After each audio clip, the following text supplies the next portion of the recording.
This is the Detroit Sports Podcast Network.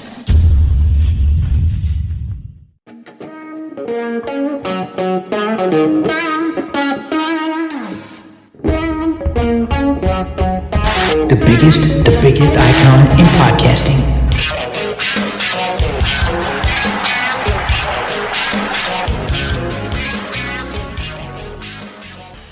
It happened. It really happened. It wasn't a dream. The Detroit Lions won a playoff game, and Doc and Jock this week are going to break it all down. What a wild scene it was at Ford Field, playing an old foe, an old friend in Matthew Stafford. Everybody was rocking. I'm sure it came through on the television. Ford Field, from the time they let fans in, quickly it was a party-like atmosphere. And when the offense goes down the field for 3 consecutive drives and scores, the fan base was just absolutely on fire. It really happened. 32 years in between playoff wins. Finally, the Detroit Lions feel like a real NFL football team. I'm the Doc, John Macaroon. Joining me this week, as always, my guy Adam, the Jock Strozinski, here to break it all down. Cuz, what the fuck, bro? Did it live up to the expectation when it was crazy trying to have it all together because of the fact that the Rams had the football, Stafford had the ball. I said, okay, it's coming. The time is coming. He's going to throw the pick. He never did. But something I predicted in the videos and all that stuff, Sean McVay gave the ball back to the Lions. One of the stupidest moves I think you could have made, giving the football back to one of the top 3 offenses in the entire NFL. Even if it's 3rd and 14, 4th and 14, you got to do what you got to do. But in the end, Lions had the football, and they were able to deliver, cuz I think if now we're looking at it, I think this is the best way. Not a blowout, not something where you knew it was going to be a win. Having this close win, I think, made it so that the fans, everybody watching, the nation, fans, made it so that it was so much sweeter to celebrate. A close, hard-fought victory where there was reasonable belief that the Rams could have beat the Lions. I thought it made it for a spectacular finish. 11:01 p.m., if you want to know officially, when the Lions clinched, kneeled it down, and they walk off the field. Why? Because I have a video of it. It's on my phone. The crowd went apeshit. It was wild. It was an unbelievable experience. Cuz, what was it like? How did you experience the up and down nature of that game? Because the second half was a defensive struggle, surprising to me. It was nerve-wracking. I think if you were a Lions fan, you were on the edge of your seat the entire game. It was nice when they jumped out to that early lead and they were pushing the ball up and down the field on the Rams. But by the time you got through halftime and you got into that second half, if you weren't terrified, then you've got ice water in your veins. I was nervous the entire time. Like you said, I was counting on Matt Stafford throwing that interception, that big interception, that crippling interception. You know, the one that we've all bore witness to for, 12 years when he was here. The one that always took you out of the game. The one where you needed him to come up the biggest and he came up the smallest. You know that one. He never threw it. It never came. It was unreal to me. The way this game played out, we predicted it was going to be close, and this was as close of a game as you could basically get, right? A 1 point win for the Detroit Lions. It was scary, though.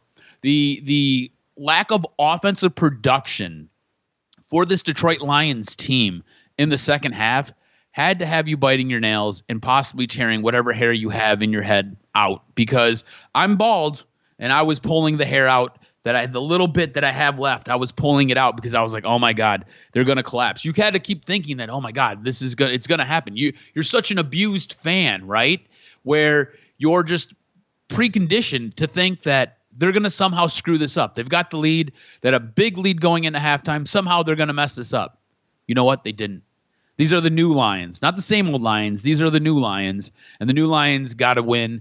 And look, there's a couple of things. And look, I'll be honest with you. The shock still hasn't wore off. The shock is still very real for me. We're recording this days later, and the shock is still very real for me. I still can't wrap my brain around them winning at home, and 2, taking out a team that I believe was one of the more deadly choices that they could get. One of the more difficult roads that they would have to go in order to get into this next round. So being here still after the win, still the shock hasn't really worn off. But when you really look at this game, this was a game where a lot of old habits didn't resurface, and there were a lot of new habits that were there and were almost predictable, And I'm talking about things like Dan Campbell going for it on fourth down. It's what, fourth and 1 from the 2-yard line. And look, I thought they were going to run the ball. Instead, they roll out and they pass to Sam Laporta, who Sam Laporta basically looked like a robot with that gigantic Michelin leg out there, but he was still able to come up clutch and help this team out when they needed it. Playing through, I'm assuming, a ton of pain. So you go for it on fourth down, you score a massive touchdown that really helps extend your lead and helps get you a little bit of comfort going into halftime. And again, that's the spot where normally most teams would just run the ball. This team ends up rolling out and throwing for it. And again, it's on fourth down. You could have easily settled for the field goal. This is a game where points are going to be crucial. But Dan Campbell, biggest balls in the place, goes for it. The offensive line pushing around the opposition in crunch time. There were times where this run game looked like it dried up. And the offensive line we're getting bullied back into Jared Goff. And we're going to talk a little bit about Jared Goff later on in this. Getting bullied back into Jared Goff and kind of disrupting some of the plays and some of the timing on those plays.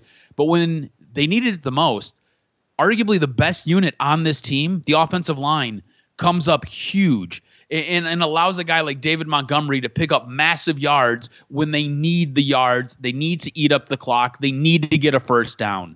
And then speaking of first downs, Amon-Ra St. Brown, like your big play receiver, the guy that you knew the ball was going to, ends up making a monster catch. Arguably the best weapon you have on this team. Arguably one of the best wide receivers. I know he doesn't get the Pro Bowl credit he deserves, but you can make a case. This guy is the number 1 wide receiver in the league. This guy comes up big all the damn time for you. And when it's a big play, who's it going to? It's going to St. Brown. And he comes up with a huge play to help ice this game. Run game was incredibly effective. The crowd played a part. The crowd played a monster part. I don't know if the crowd gets enough credit, but the crowd forced an early timeout coming out of halftime. Then the crowd forces another timeout early in the game, and it only leaves the Rams with one timeout. One timeout when you have the ball with 4 minutes left. I mean, if any more timeouts, it could be a bit of a different game. The Lions knew exactly what they were up to. And look, kudos to Dan Campbell. We have crushed Dan Campbell in the past for some of his eccentric play calls, for sometimes mishandling and mismanaging a game, for sometimes being a little bit too emotional, a little too ride or die and willing to go for it. Dan Campbell played his hand perfectly in crunch time. I think there was like 4 minutes and almost 30 seconds left, and this guy was able to chew up clock and knew what he was up against, knew that the Rams had one timeout left, and was able to enact his game plan so effectively that this team could take 3 knees to win the game. It was absolutely nuts. And to ice it all off, the game was won on the leg of a kicker. Kicking's been a huge issue for this team. Kicking has derailed games. Kicking has derailed game plans for this team all season long. You have a kicker who comes in and mashes a 54-yard kick. That thing would have been good from probably 57 or 59 yards. He was able to split it right down the uprights. There was no question about it when it's left his foot. Dan Campbell making the right call from a distance where he normally would go for it on fourth down. Says, no, we'll kick a field goal. Kicks the field goal, and it was successful. Michael Badgley comes up big for this team. A kicker playing a instrumental role in a victory for this team. It was weird watching this game unfold because there were so many things that kind of played its way out that in the past, and I'm not talking like years in the past, I'm talking about like a year and a half ago, 2 years ago, things would have been different. Things would have ended up a little bit different. Things wouldn't have played out the way they played. And in this game here, it was like Dan Campbell and the Detroit Lions pushed all the right buttons. It was absolutely fantastic to watch. Like I said, the shock hasn't worn off. It was nice to see this team not get in its own way. And I thought it was fantastic. You rewarded a fantastic crowd. You were there in the press box. How impactful was the crowd in this game?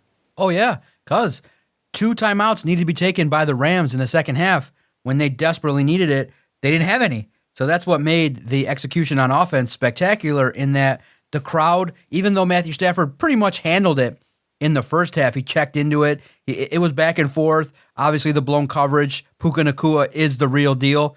But the blessing is that how many times have we previewed a game, talked about it? We thought, okay, the Lions should do X, Y, and Z, and they end up doing A, B, and C, and it cost them. Finally, we were able to break down a game knowing that, okay, all the defense has to do is bend, don't break, like they've been doing. Yeah, Stafford's going to get his yards. Puka Nacua is going to get his. I was surprised that Kupp didn't do much, that he wasn't as impactful as maybe he could have been. But the Lions executed exactly what needed to happen. And when it went down, boom. That's the blessing of having a defensive coordinator that knows what he's got. You see Kirby Joseph destroying a guy where Stafford throws him into a position where he's vulnerable. Hey, it's the NFL. And if you're going to do stuff like that, you're going to get popped. And I just think that when you look at this football team, when it was time to make the plays, they made it. They didn't disappoint. SOL does not apply to the 2023 Lions. Gravy, baby. They met their goal. Win the division, win a playoff game.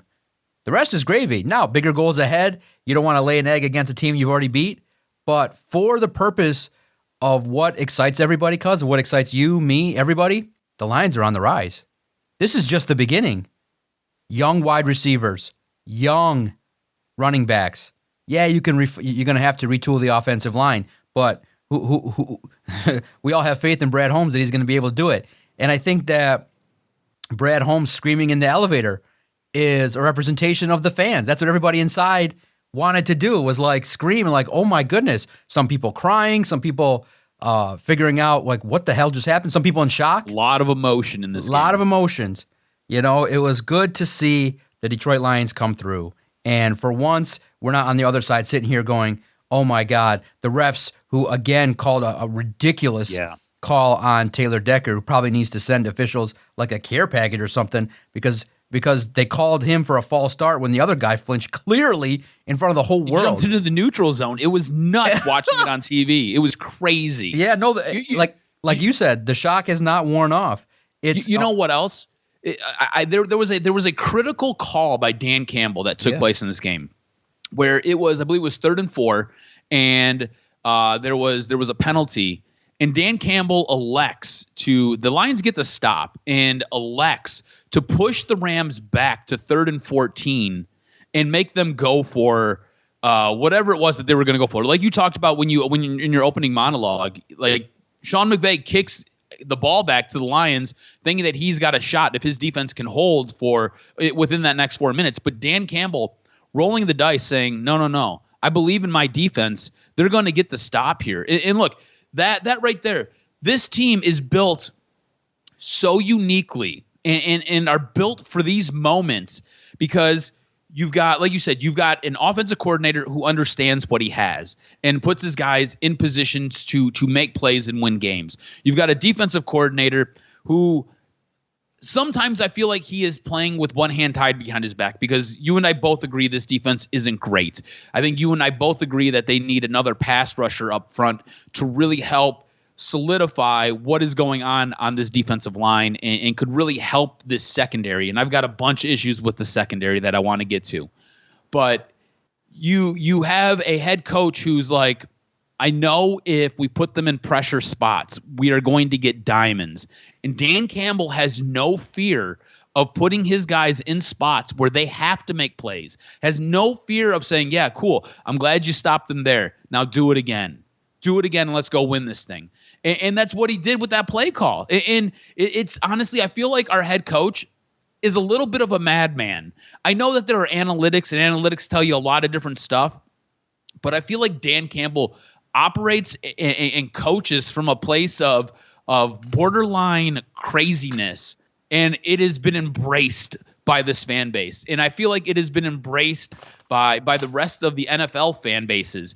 I don't know if you've seen any of the comments in any of the either the memes or any of the things going around online, but it seems like the Detroit Lions have kind of galvanized the NFL as a whole. And you've got Cleveland fans, you've got Baltimore fans, you've got San Francisco fans, you've got Jacksonville fans, you've got fans, Houston Texan fans, you've got fans from all over the NFL rooting on this team. This team has taken on that identity of the players' choice. They are the team of the people.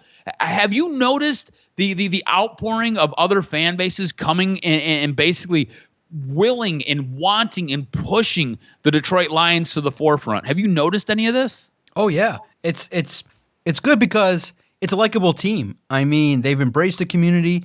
They're out there. They speak their minds. Their head coach is likable, and you realize, I think part of the reason too is some of these guys are cast-offs, like Jared Goff, the quarterback. You recognize he was thrown away by the Rams, scapegoated, in essence being blamed for a lot of things that maybe the coach was at fault as well. So he comes in and he accomplishes something the guy that was here for 12 years doesn't accomplish. So yes, you can root for him. Yes, I think that you look at this football team and they've done something that we've not seen with the Lions. They faced adversity and didn't fall over. Usually one loss became 2, 3, 4. Now they have a loss, they bounce back all year, no back-to-back losses. They meet their goals. They say what they're going to do and they go do it. And they say the right things. They were happy they won, but they're not thinking they're world beaters. They're on to the next. That's what Dan Campbell says. Like, look, I got a day, a couple hours to think about it, and it's on to the next. We got more to do. Amon-Ra St. Brown puts a team on his back. Give me the ball. Makes plays. Because you're doing this with Jameson Williams getting 2 catches for less than 5 yards. Yep. You're doing it without your superstar top first-round wide receiver. You got a tight end who hyperextends his knee. His knee is like bent. And we're all like, okay, he's out. Basically in J.J. Watt's elbow pad. Yeah, and he's out there playing. He looks like RoboCop. And he's out there playing. And Dan Campbell said this week he's fine. Ready to go. It's a tough SOB. Your linebacker, Alex Anzalone, battling, gets hurt, has to miss a couple series, gets back out there. It's C.D. Deuce, who's kind of the verbal swagger of the team, telling, hey, Stafford, you don't want your boy getting crushed. Stop throwing the ball where you did. Yep. It's not false bravado. And I sense that people are rooting for this team because of the fact that it's not fair, dude. Listen, the reason we're not over-celebrating, we're not overreacting, this is only the second playoff win that you and I have seen since we were alive. 2. And it's not normal. The futility that the Lions had is not normal. It was not normal. It is a truly welcome to the NFL moment. Like the door opens and the light shines in and you hear the music like we're now part of the club. We know what it feels like. A generation can now say we know what that feels like. We can actually now turn our attention to realistically say there's a window open for this team. Who knows if they're going to go through it, but it's better than being hopeless. It's better than being wondering like how the hell is Matt Patricia calling himself a defensive wizard and every fourth quarter they give up 40 points. That guy. And they stand up there and trying to sell shit to the fan base and lie. Finally, they just come out there and say, we're going to do X, Y, and Z, and they do it. And it was a great thing to see, and it was amazing to be a part of. But boy, cuz it was crazy. I'll say this. I was a little starstruck. Peter King, Josina Anderson. You had, for me, Ross Tucker was there, who I previously interviewed. I didn't get to see him because he was doing broadcasting, but I saw that he was eating with Matt Derry, so he was in the building. Just, one thing, just on a side note, I got to find a new way to sit because literally, I don't know if it's me, literally everybody that walks by kicks my chair.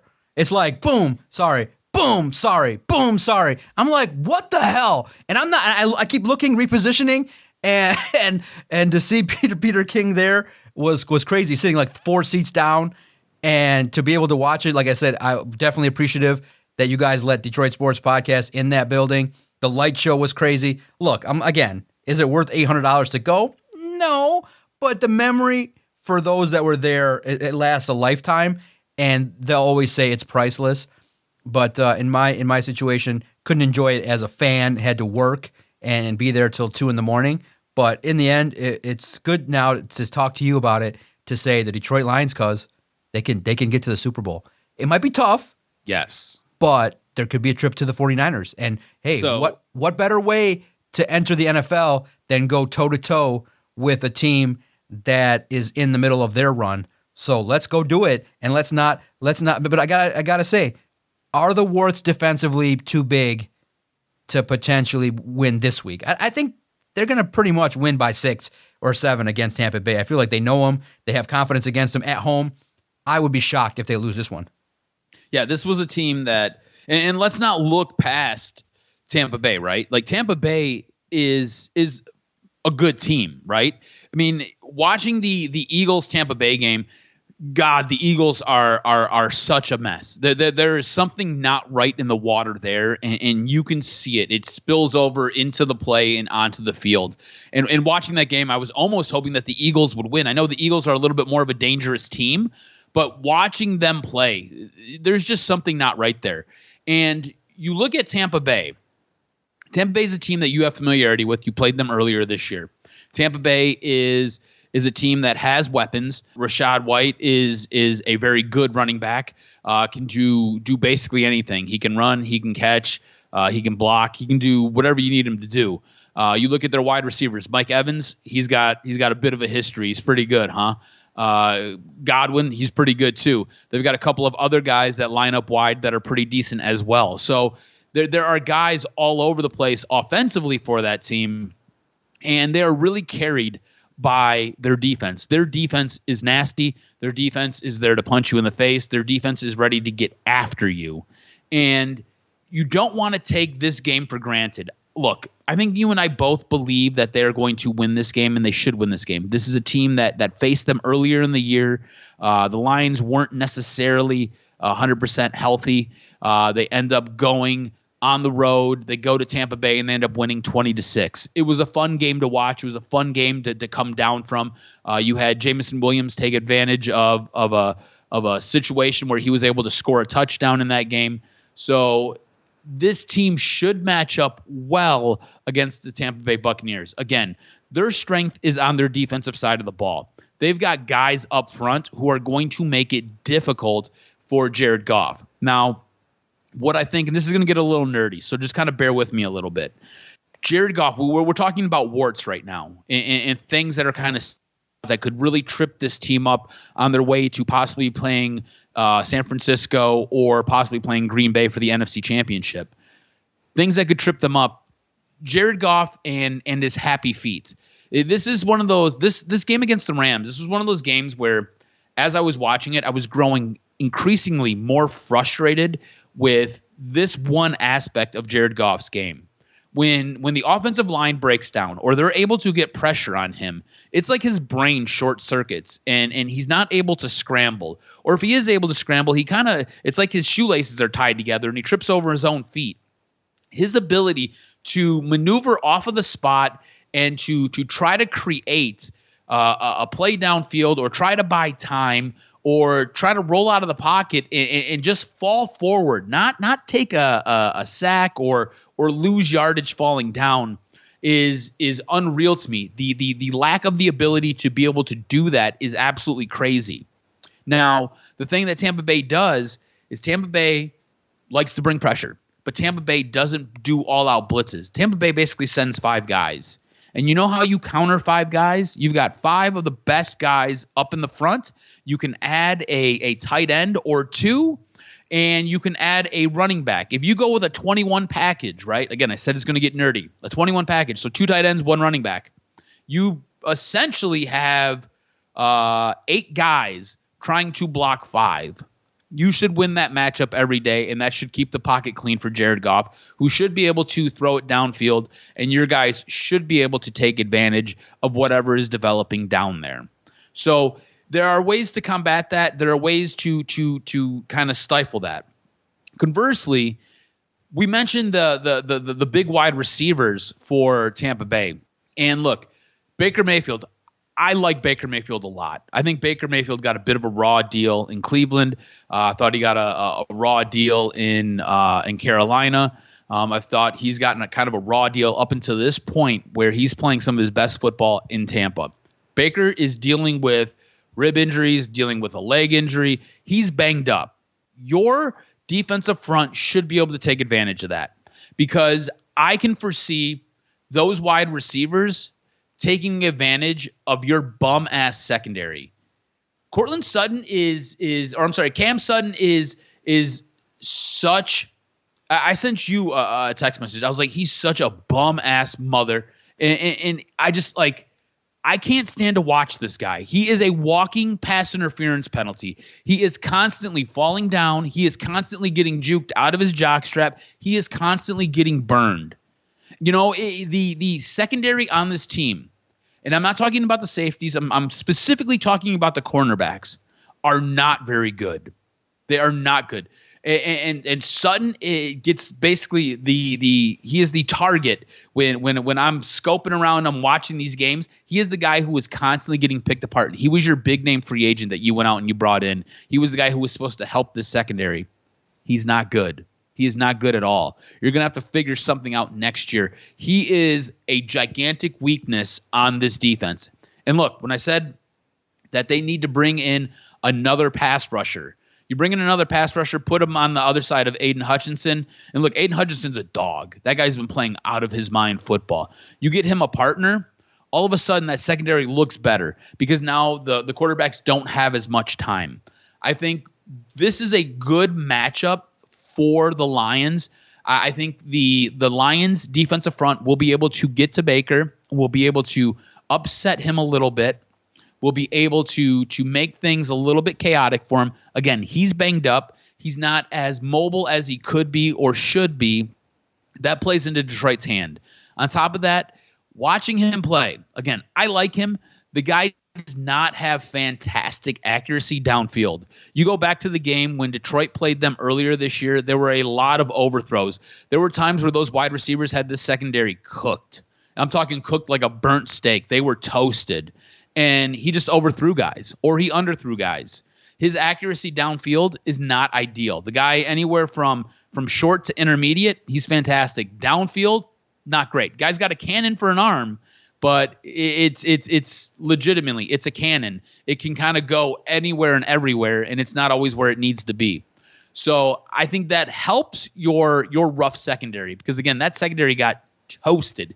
And watching this game the other night, the Monday night game, same deal. There were guys who beat the crap out of the Philadelphia secondary, and Baker just missed them. So, again, bodes well for the Lions, and it looks like it could be a good matchup for them. But the secondary has huge question marks. I'm expecting Sutton to get toasted at least once in this game against Tampa Bay. I'm expecting at least one pass interference from this guy. He is the most frustrating player on defense for me right now is him. When you watch these games unfold, and you're watching this team on defense, what catches your eye as being a weak spot, being something that another team can take advantage of and really hurt this team? Defensively, they've got a couple of things that need to get tightened up, and I don't think you have enough time to do it before Sunday's game. What have you noticed? Yeah, well, first and foremost, credit to the Lions. They haven't allowed a 100-yard rusher all year. They have at times when they get better, they keep teams out of the end zone. It's the true definition of bend, don't break. When the field gets condensed within the 20, they are fantastic. They're fantastic because it basically mitigates what the safeties and the cornerbacks have to do. They are fantastic. Anything from 20 yards and back, they are great. Yeah. Go ahead. I'm sorry. I didn't mean to interrupt you. No, it's all good. It's absolutely phenomenal that the defense has a strength. What alarms you at times, obviously, is the fact that these receivers can get open and explosive chunk plays. It's going to happen. Look, Puka Nacua, I mean, we predicted it. Okay, he's going to get his, but in the end, when it was time to step up and make plays defensively, it happened. You got Stafford on the ground. You almost probably could have gotten him out of the game. If that's a regular season game, his head bounced off the turf like a basketball. Did you see the replay? His eyes rolled back in his head. How was he not in concussion protocol? Yeah, it was crazy. Like I said, I people started mentioning it online. I didn't see that because he got up and he was back the next series. But when you saw the footage of it, they bounced his head off the turf and they said, all right, keep going. This defense is aggressive. Yeah, look, in the end, cuz it's just impossible. You can't have all pros everywhere. And what they're trying to do is they're just trying to, in the end, keep teams out of the end zone. They're going to give up yards. They're going to give up chunk plays at times. But as long as they don't score touchdowns, and it's crazy they won without really getting a significant turnover. So this is what we said too, is if your offense clicks at that level, it really doesn't matter what your defense does because you're going to score. All you need to do is make those key plays late.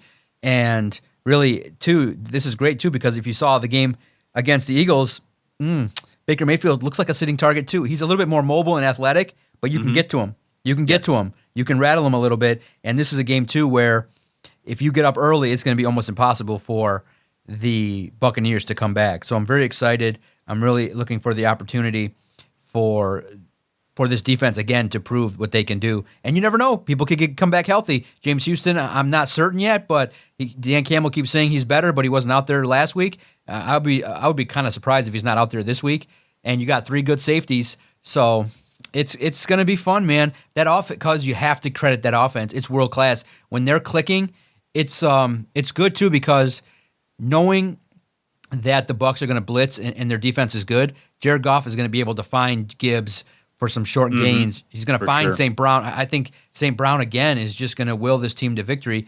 So the offense is so good, it really masks the warts of the defense. And if the defense has if they get on a heater and they start playing well, look out, man. Look, Aiden, bunches in sacks. That one is cheap that he got, but he still got a sack. He still was impactful. I think they said 9 pressures. So and because the X factor, these games would really go the other way, in my mind, if they were on the road. Ford Field, sure. This crowd is going to will this team to play at such a high level. It is crazy. And too, that, okay, it's written in stone. This team needs a number 1 corner. They're going to get it. They're going to develop a cornerback.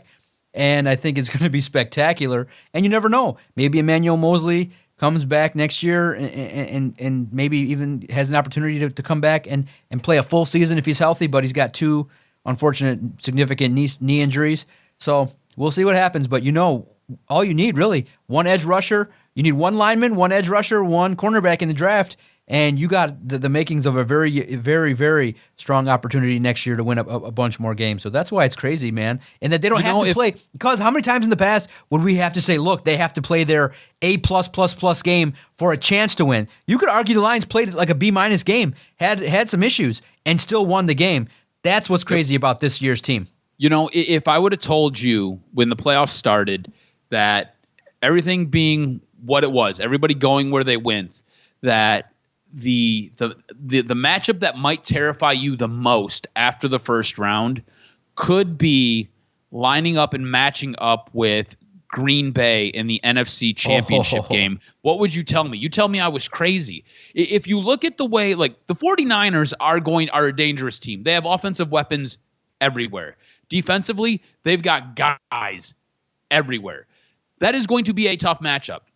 When you strictly look at quarterback play, look, I know Brock Purdy for a large part of the season was considered to be in the MVP running, but if you look at what is going on in Green Bay with Jordan Love, he has taken that next step in his development, and he's more mobile than a guy like Brock Purdy. And he will be able to do things when the pocket breaks down, when the pocket collapses, and that wide receiving group. There's not really a big name in that group. There's not really a big name superstar, but those guys just get it done. Those guys just go out there, make catches, and make plays. If I told you Green Bay would be a little bit scarier because of the option at quarterback, would you have said that I was on crack? And would you have said that's a fallacy and that I don't know what I'm talking about? Or do you agree with me right now after seeing what you've seen with Green Bay dismantling Dallas? They're going to have their hands full against San Francisco. And look, again, not looking past the Bucs, but just looking at what the landscape looks like. I think that next matchup, if and when the Lions get past the Bucs, it's going to be a challenge. Whether it's San Francisco or whether it's Green Bay, it's going to be a slugfest. I think it would be really, really cool if it was Green Bay. It would tell you that the NFC North had some of the best football of the season. Now, you wouldn't have believed me if I told you that at the beginning of the year. And it would be cool because the Lions would get another home game.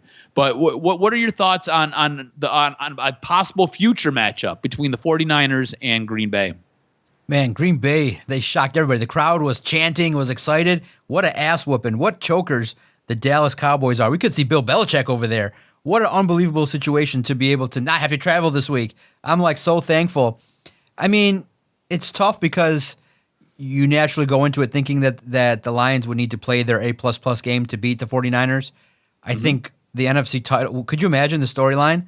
All roads lead through Detroit actually happens where the Lions get 3 home games if the Packers keep it going. It would be awesome because, the NFC North is up and coming. But, my God, Jordan Love transitioning from a college player to sitting on the bench behind Aaron Rodgers. Now he gets his opportunity and he shines. My goodness. And just goes to show you, draft and develop. That will get you far, far, far in the NFL. And I don't want to see the Packers because a team that can keep up with you offensively is, and you don't want to lose at home. I'd rather just lose to the champs if that's going to be the case. It would suck because I might have to go out there. I mean, it's hard. It would be hard not to if it's the NFC title game. But bro, the shit's expensive. Flying to California is not cheap. Not cheap. Might be taking the week-long train out there at this point. But in the end, you gotta face the man. You want to beat the man. And if we could wave the magic wand and the Lions win, you want to beat the man. And to take down the 49ers, it might end their run because they put so much into it. You might be able to shut their window and open yours. So, because look, here's the crazy way the universe could work. What have the Lions been able to do? They've been able to put ghosts behind them, right?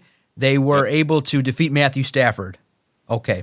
Now you come in and you play a Bucs team that you've won before, and the team that dominated in the 90s and that has won a Super Bowl, that used to be part of the division you competed against, you put that behind you. I think their last home game that they had was against the Bucs too, back when they were the NFC Central. There you go. Now you slay the 49ers, who were the world beaters, right?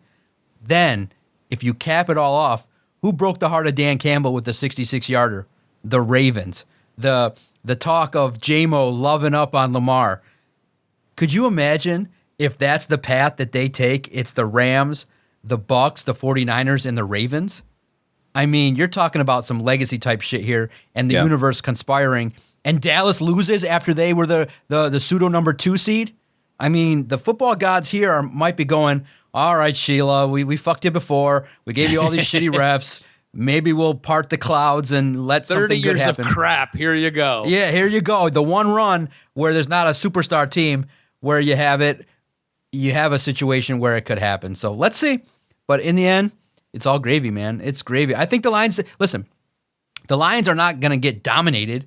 They'll play a game. I think if they play the 49ers, they'll want to control you need explosives. You need a couple. You will need a turnover or two. You'll need J-Mo to get a bomb. You'll need Jared Goff not to turn the football over. You need to play that game on the road to win an NFC title. Because even if you're up 14-17, if you're up on the road, you're never in the clear for a situation in which a team is fighting to get to the Super Bowl. So you got to put pedal to the metal and play a complete 60-minute game. So I'm excited to see the next opportunity. I think, man, what an opportunity it is. Now, did you see the King of Detroit video with Jared Goff? The love fest that he got. Look, in the end, the man took a lot of shit, and he earned something. And I think that it was crazy to revisit people posting the video of him saying he had a chip on his shoulder, because it was me that asked him in his first meeting. He looked so prim and proper. He's 29 now. He looks a little more grizzled. In that video, he looked so like churchly. He looked so like a nice choir boy. He was just sitting there talking. And, I want to be in Detroit. I want to prove this. And I'm up there going, you did get traded. You did get kind of sent here to this. And ESPN caught on to it and were like, oh, look at this reporter trying to be slick with you got traded to this situation. And I said, does that give you a chip on your shoulder?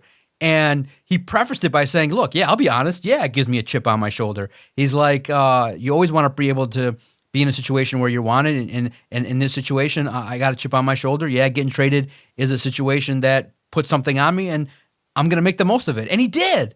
And that's the one thing, is when you say something like that, and then you go on to, be the upstanding PR citizen that he became, which is fine. I get it. It's safe, even though he unloaded today, which was great for us. He's like, 1 minute, you're the king of Detroit, and the next, you got 25% of the fans going, no, not Kid Rock. What are you talking about? That guy said and done some things. So people are the funny part about people are like, way to expose your bias, Mr. John. And I'm like, if you want to ask. I like Kid Rock. Sweet Home Alabama. I don't go like that. I just wrote it because people are going to debate it. Go look on Twitter. It's being debated. 1,000 comments on Facebook. Guys, it's not rocket science. If I look, I mean, really, like I said, I've been an open book since we've been here.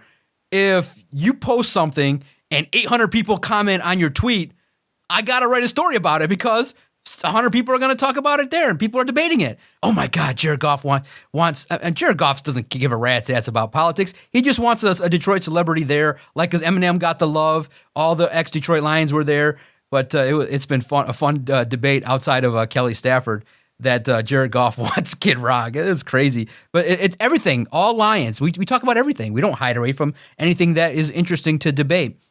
And it's been great to see the videos here. I'm going to post one here, too, of a guy. His name is Aaron Wilkerayez or something like that. His dad took him to games, and his dad passed away. He was the one crying. And it's just really good, the outpouring of support that the Lions have drawn. And because, look, here's the one thing in sports that is invigorating.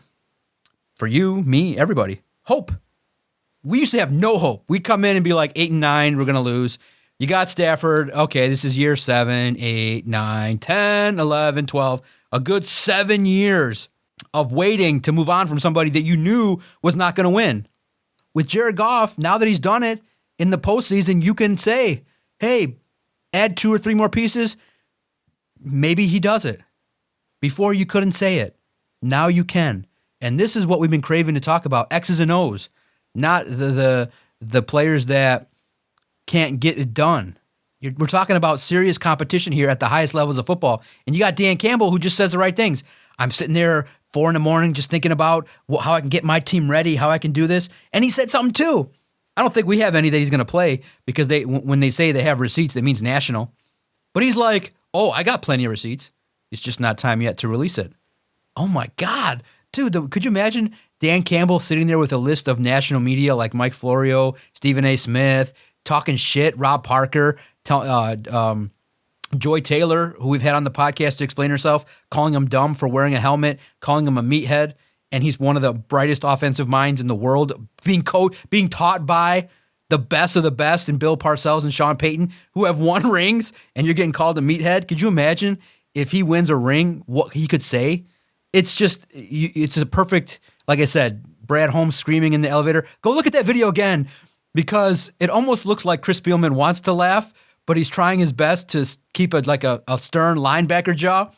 And you got Brad Holmes screaming at the top of his lungs in an elevator full of professionals. You got Brad Holmes going apeshit, and it looks like, look at Chris Spielman over and over. He wants to chuckle, but he's trying to keep it serious because I didn't know you were allowed to film that. I wasn't there to see it, but it was great to see. And this football team has given this fan base hope, and it's going to be great to see, man. Because this is a playoff run with the Lions. What the hell's going on? Feels like Bizarro World, man. Feels like everything is upside down and everything is crazy. And look, I think the fans, and going back to your conversation about Jared Goff and the love and everything that he's received since he's come here, right? When Matt Stafford took the field, heavily booed. I thought it was awesome. I thought it was great. I was so happy that they showed that. And in the middle of those boos, it transitioned into them chanting for Jared Goff. And you have the King of Detroit Jared Goff video that's online. You can go find that. This is a guy who has said all the right things, done all the right things, and he's here helping you win games. This has been so much fun to kind of watch and just see it unfold and to just kind of experience it. Like you said, we have hope. Something that we haven't had in a long, long time. You have hope for not just what's coming up this week. You have hope for the future.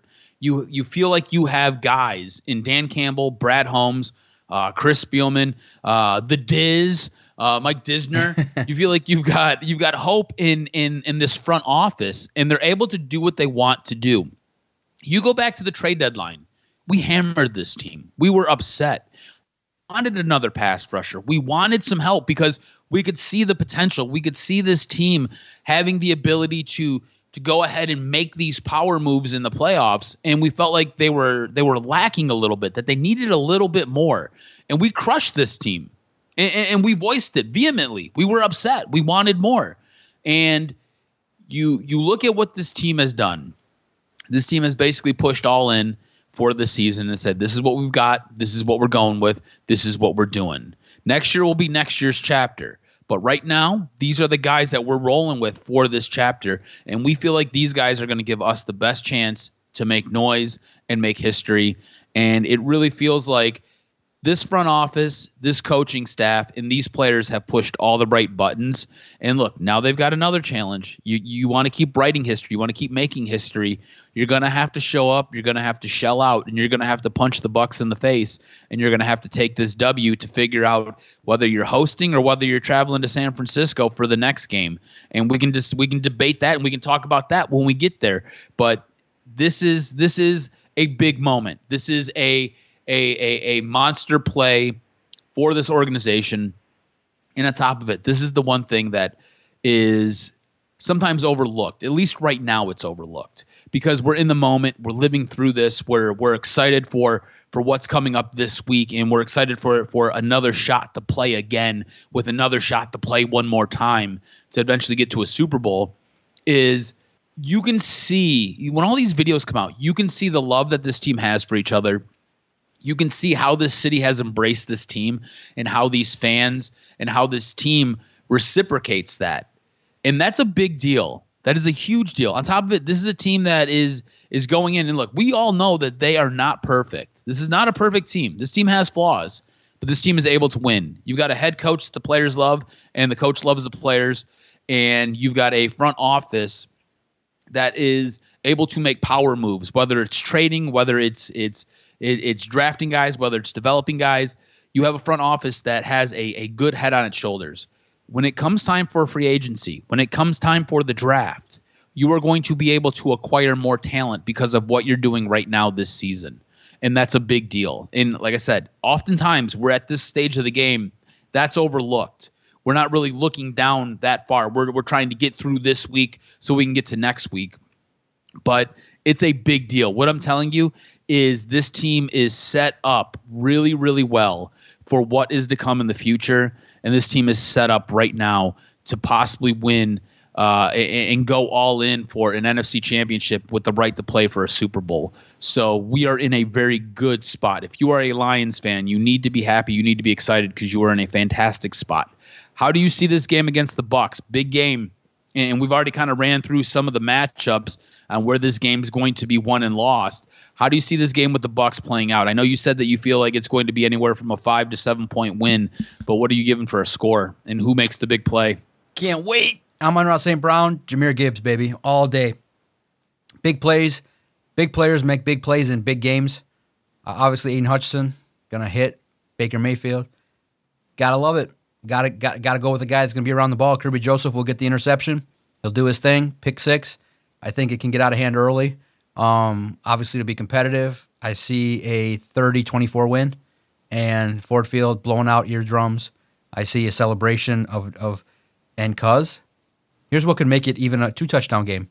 You will know by the time Sunday morning hits what's going to happen. The Green Bay game against San Francisco takes place on Saturday. Yep.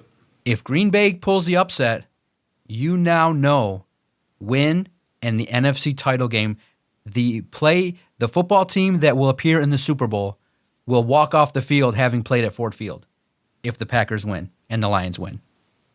Could you imagine? NFC title game, Lions-Packers at Ford Field? Good Lord. All-day party, all-day celebration with a legitimate chance to get to the Super Bowl. So let's cheer for Green Bay again. You'll get we don't like to, but in the end, go Packers. I know that, hey, you want the season to go as further, you want the Lions to go as far as possible. I don't want to travel. I don't want to pay the money to get out there to California. If the weather would be nice, though. It's bone-chilling cold out here. I'll say this. Playing the 49ers would be interesting because there's a chance you could outgrit them. Like you could punch them in the mouth and they might fall over.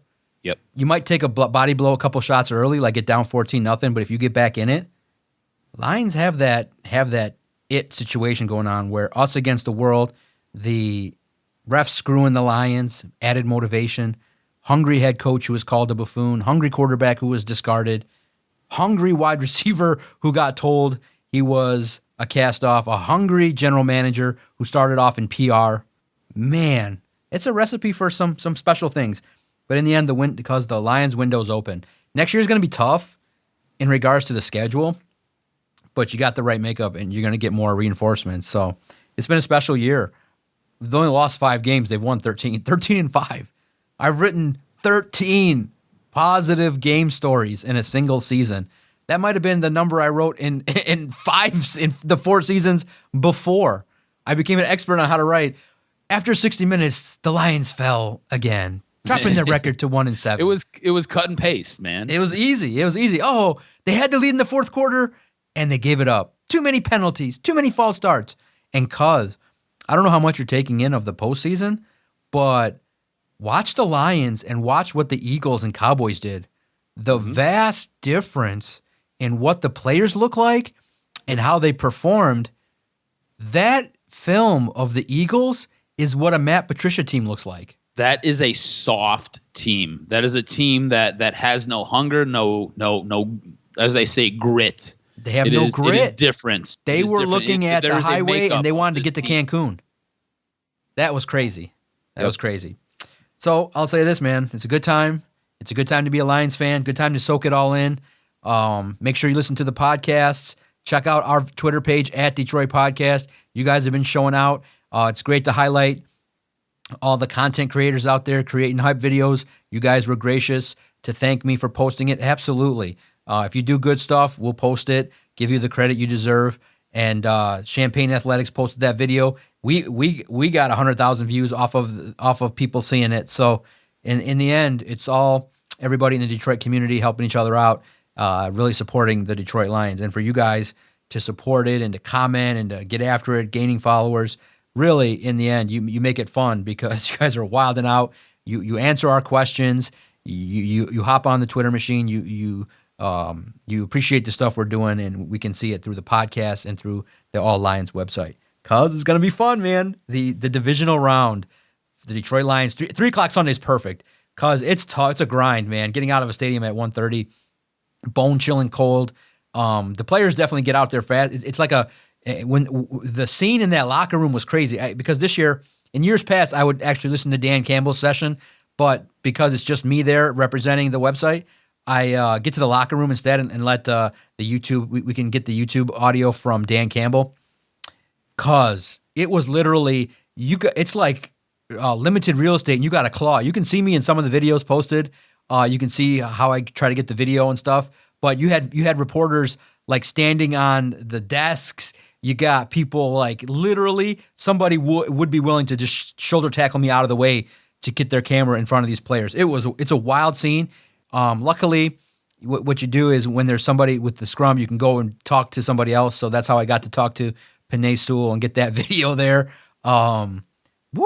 It's like it's a battlefield, and you got to step your ground. And it's a fun atmosphere, but they clear out fast. Like a lot of guys just want to get home, and they're in the shower and out the door. Like woof, the 7 guys, you're lucky to get 7, and that's the stuff you got to get. It's like a commodity, and they're anybody that's willing to stand up is like a commodity, and everybody goes to them. So, it was fun. It's wild to see the atmosphere of what it's like. It's totally different. It's like you are relevant. The NFL world is there, and to be able to be a part of it is special, and to be able to talk football, talk wins, talk X's and O's, talk about something serious as opposed to the draft at this point. We would have had 6 mock drafts up by now, and now we're talking about maybe even entertaining a realistic shot that I'm going to take my cousin to Vegas and party all week and see this football team in the Super Bowl. It's crazy to think about, but hell, let's see what happens. Let's see if this team can be the party of Vegas. Because could you imagine one pride in Vegas? Sea of blue? Oh my God, it'd be nuts. Ain't no party like a Detroit party, but a Detroit party in Vegas? Fucking shut the city down. Let's go. Make sure you follow Adam on Twitter at AdamRSTROZ. Follow the network at Detroit Podcast. Good shit, cuz. Good to recap it with you. And it's going to be a fun opportunity to watch another contest. The Detroit Lions are still in it. It's January 16th, and the Lions are still in it. No general manager recaps, no locker room cleanouts. We're talking about the Detroit Lions this week. Dan Campbell, the players, more content, and it's going to be a fun ride. For the Jock, Adam Strozinski, I'm the Doc, John Macaroon. Follow us at Detroit Podcast. Like and subscribe. 3 words, Detroit Sports Podcast. Our content will find you. And at least for the last week, we gave you the analysis better than the top pros in the industry. We told you, be confident, this team's winning. They'll make the plays late, bend, don't break. We gave it to you how it came out. It's the best we can do. And I hope you tuned in. I think a lot of people saw it, and they respect it. Appreciate you, cuz. Love you much. Can't wait to break it all down next week. Fire up the microphone, turn on the lights for the next edition of Doc and Jock.